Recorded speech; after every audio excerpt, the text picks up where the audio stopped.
It's basketball, so I'm using the word hatred, sports hatred. But was it like, what was like the disdain you guys had for the Warriors during those years? Oh yeah, we ain't fuck with them.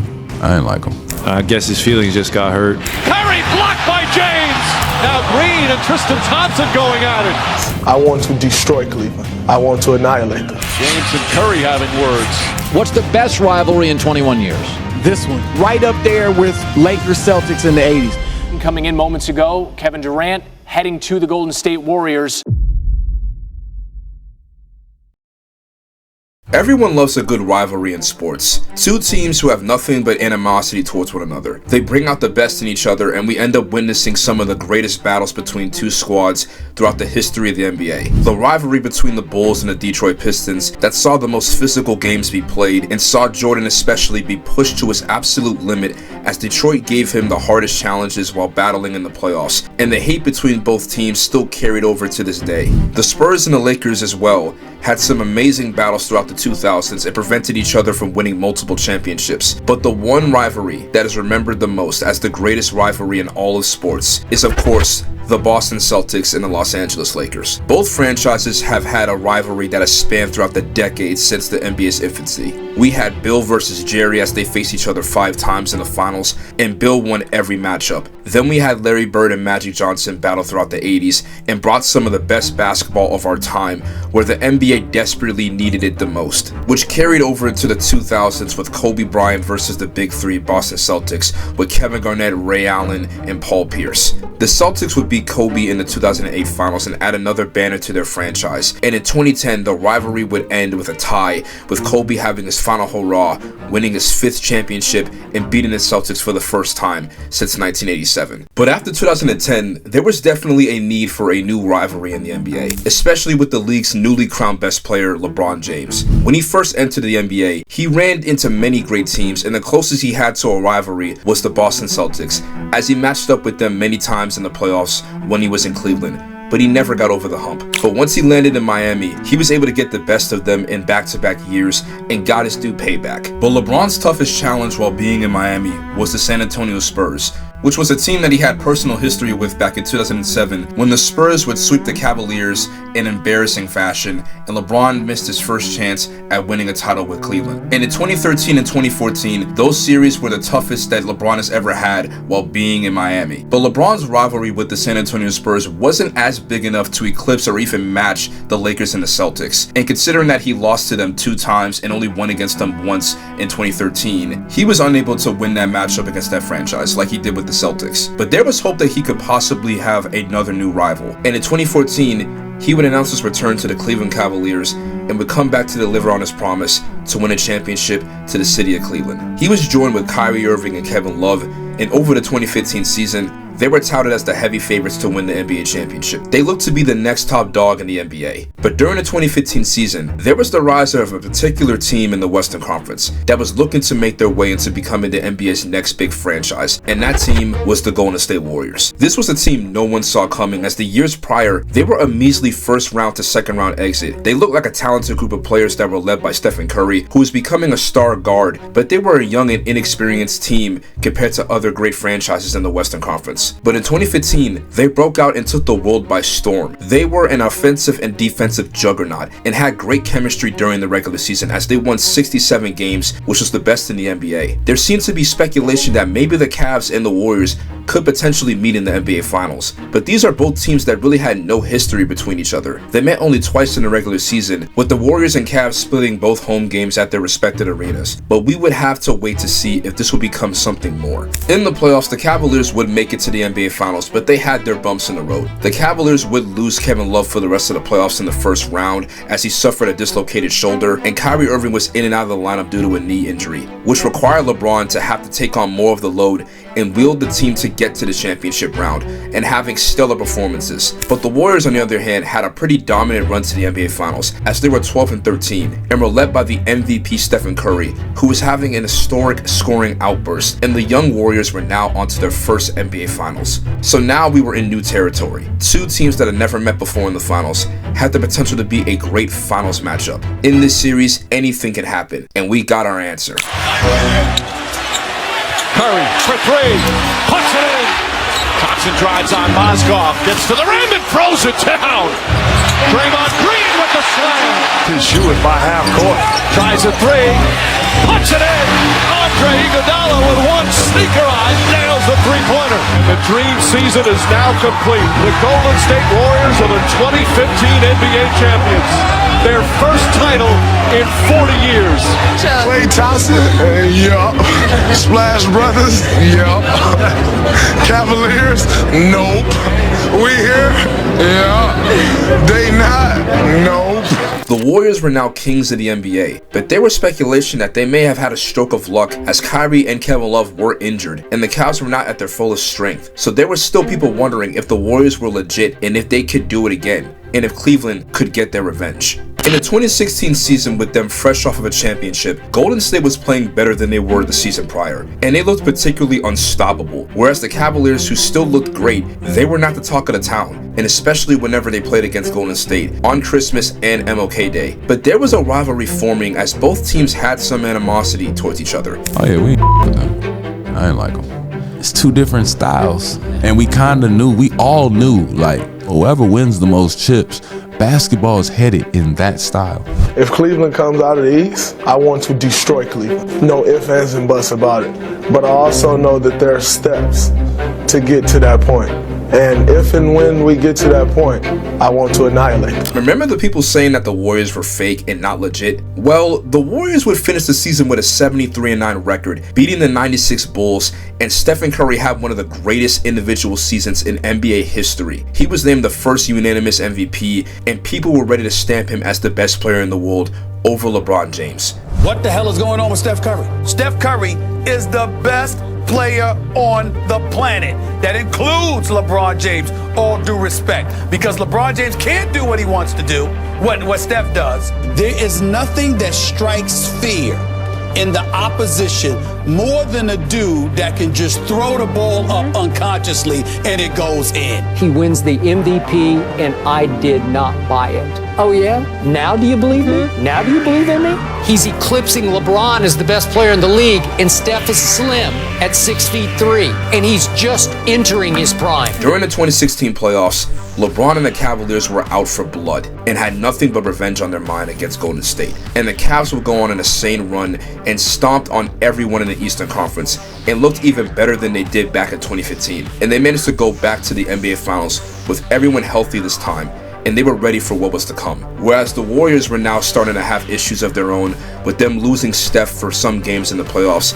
with him being sidelined with an MCL sprain. They managed to still perform well without Steph, and he was able to make a return to the Warriors, and they looked back on track. But then they found themselves another problem. The Oklahoma City Thunder, who were on a roll during the 2016 playoffs as they looked to be the best team during the postseason, and they would manage to be up 3-1 against the Golden State Warriors, and it looked to be over for them. But through willpower and divine intervention, they pulled off an historic comeback and made it back to the NBA Finals for the second straight time. We now had a rematch, and there was hope the Cavs could put up a fight, but there was not a lot of faith put into this team. As the world collectively agreed, the Warriors had the title in their hands, and we would see the Warriors completely annihilate the Cavs in both home games and show once again who was the better team. And this was with Steph and Klay not being in tip-top shape. The Cavs would manage to win Game 3 in a blowout and beat them for the first time since 2015, but in Game 4 would be a point of no return, and where this newly formed rivalry would reach its breaking point.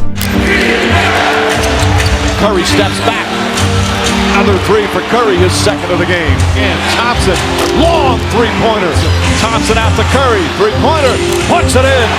Golden State up 3. Shot clock at 7. Curry fakes, puts up a 3. Bang! Stephen Curry from downtown. It's a 10-point game. Green and James jawing at each other while play continues. Channing Frye getting in between. LeBron James incensed. Green starting to walk away. James and Curry having words. It was about how much contact was being allowed. And the Golden State Warriors, with a huge win on the road, take a commanding 3-1 lead in these NBA Finals. LeBron James and the Cavs now in a big hole as they head back to Oakland. You know, Draymond just, he said something that I don't agree with. You know, I'm all cool with the competition. I'm all fine with that, but some of the words that came out of his mouth was a little bit overboard. I mean, guys talk trash in this league all the time. You know, I'm just kind of shocked some guys take it so personal. But obviously, people have feelings, and people's feelings get hurt, even if they're called a bad word. I guess his feelings just got hurt.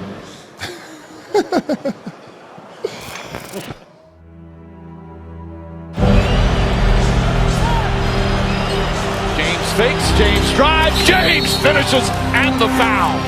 Irving, the floater, banks it in. The racing drive past Irving, gets inside, layup blocked by James. Irving slides inside, Thompson right with him.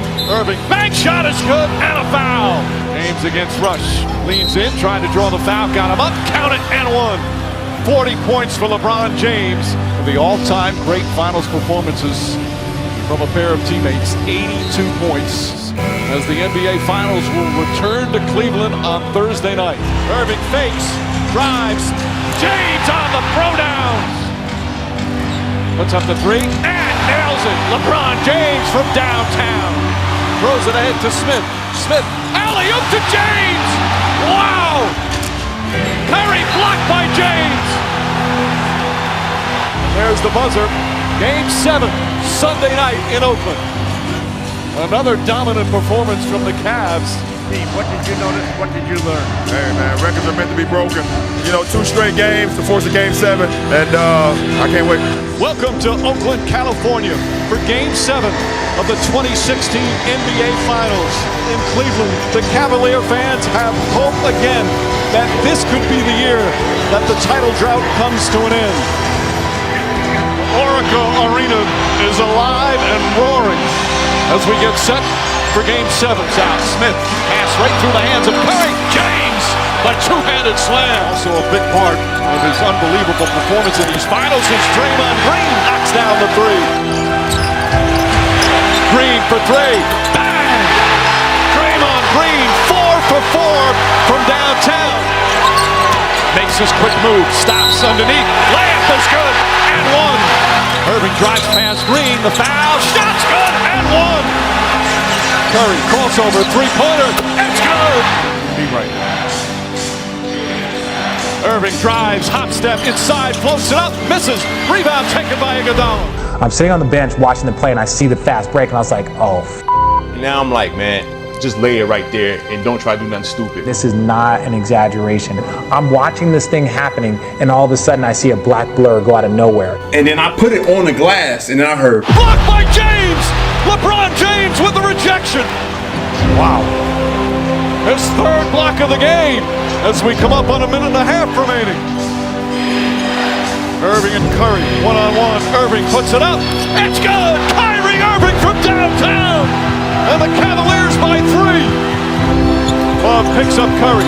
Curry steps back, fakes the three. Drives again, shut off nicely. Curry fakes the three.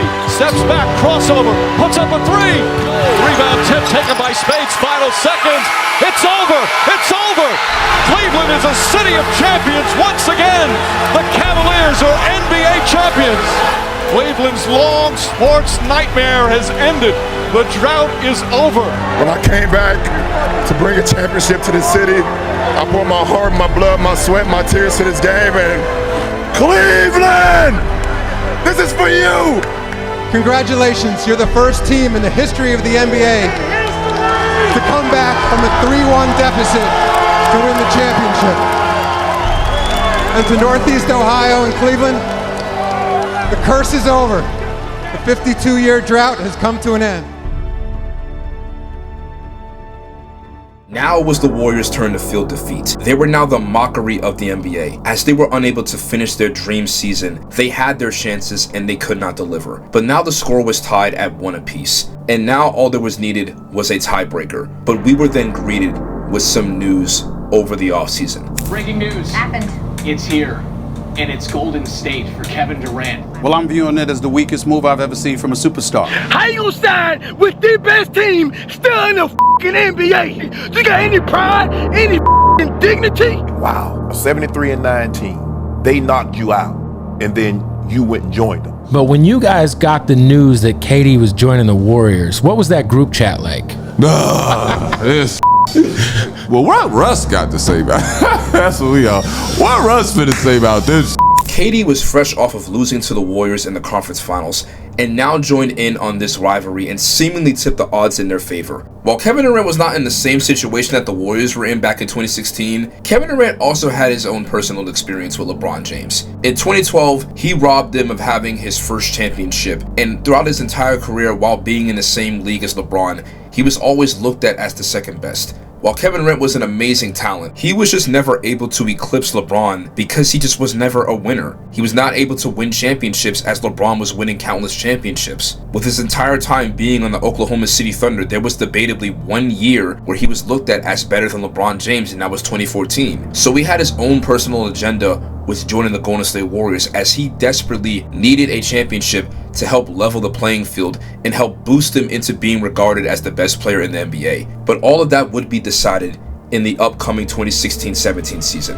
The Cavaliers would open the season looking better than ever with that championship glow, and the Warriors with their newly acquired Kevin Durant looked unstoppable, and they were the best in the Western Conference, and we would get the long-awaited rematch on Christmas Day. On to the other way, Durant goes right by Liggins and lays it in. For opponents, Kyrie Irving, how sweet was that? Oh, the outlet pass to James. Curry, quick catch and release. Steph Curry with his first field goal. Jefferson drives into the paint and throws it down. Finds Jefferson inside in the drive. Back to James. Cavaliers lead and a foul. Irving drives on Thompson.